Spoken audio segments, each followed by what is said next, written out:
Yo les shinobi, j'espère que vous allez bien. Aujourd'hui on se retrouve pour une petite vidéo sur le jeu Jujutsu Curse Clash.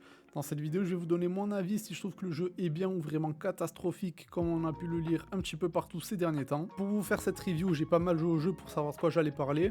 Et du coup je vais d'abord commencer par les points qui m'ont vraiment plu dans le jeu, puis les points que j'ai trouvé vraiment bancals. Bon, rentrons dans le vif du sujet. Ce que j'ai aimé déjà malgré le faible roster, on parle ici de 16 personnages jouables, c'est vraiment qu'ils sont tous uniques avec des gameplays vraiment différents. Aucun personnage ne fait doublon avec un autre, ils ont chacun des passifs différents et des techniques différentes, et même un style de jeu différent. Certains seront plus corps à corps avec des coups rapides comme Yuji, d'autres seront des personnages à distance comme Nobara, et enfin d'autres seront un petit peu l'entre-deux des hybrides comme Mahito par exemple. Ce qu'il faut savoir c'est que dans le jeu vous n'allez pas faire de dégâts avec vos coups normaux, mais essentiellement avec vos sorts d'énergie occulte.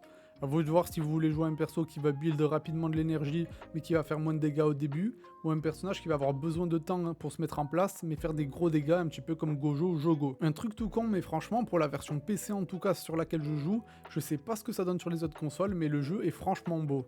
J'avoue qu'entre les vidéos Twitter du jeu et le jeu sur mon écran, il n'y a rien à voir. Certains petits détails aussi sont appréciables et font plaisir aux fans, comme le fait que Gojo puisse flotter dans les airs quelques secondes ou stun son allié avec son extension du territoire, ou alors que Sukuna puisse également frapper ses alliés.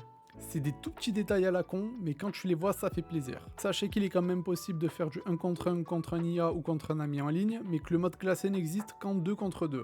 Et c'est là que je veux vous parler d'un point hyper important, c'est que le jeu est vraiment pensé pour du 2 contre 2. Si vous vous en foutez de perdre, vous voulez jouer en chill, foncez.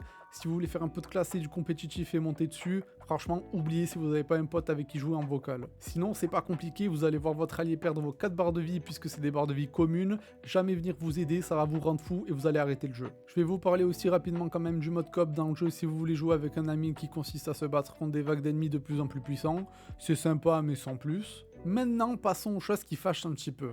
En premier, je veux parler de son prix. Pour moi, le jeu ne vaut clairement pas ses 60 € comme sur les versions console, à la limite 30 ou 40 € qui est son prix à peu près sur un stand gaming sur PC, mais vraiment pas plus pour moi. Deuxième chose catastrophique, le mode histoire. Alors oui, c'est vrai, il y a les OST qui sont vraiment cool et ça met dans l'ambiance, mais bordel, c'est presque pire que Storm Connection. Vous avez une belle cinématique au début et basta. Vous allez vous taper 90% d'images fixes tirées de l'anime et en plus avec une durée de vie pas si folle puisque le jeu comprend la saison 1 et va jusqu'à la fin du tournoi plus le film avec Yuta. J'ai fait le mode histoire pour voir ce que ça valait pour pouvoir vous en parler mais c'est vraiment bof. À la limite ça vous fait jouer quelques personnages différents pour voir si vous aimez mais c'est tout. Troisième chose qui est une semi-troisième chose on va dire, c'est le gameplay. Je m'explique. Personnellement, tous ceux qui s'attendaient à un Storm, c'est des délus. On voit très clairement depuis les premiers trailers du jeu que c'est du My Hero Injustice ou du G-Stars, ne vous attendez à rien de plus.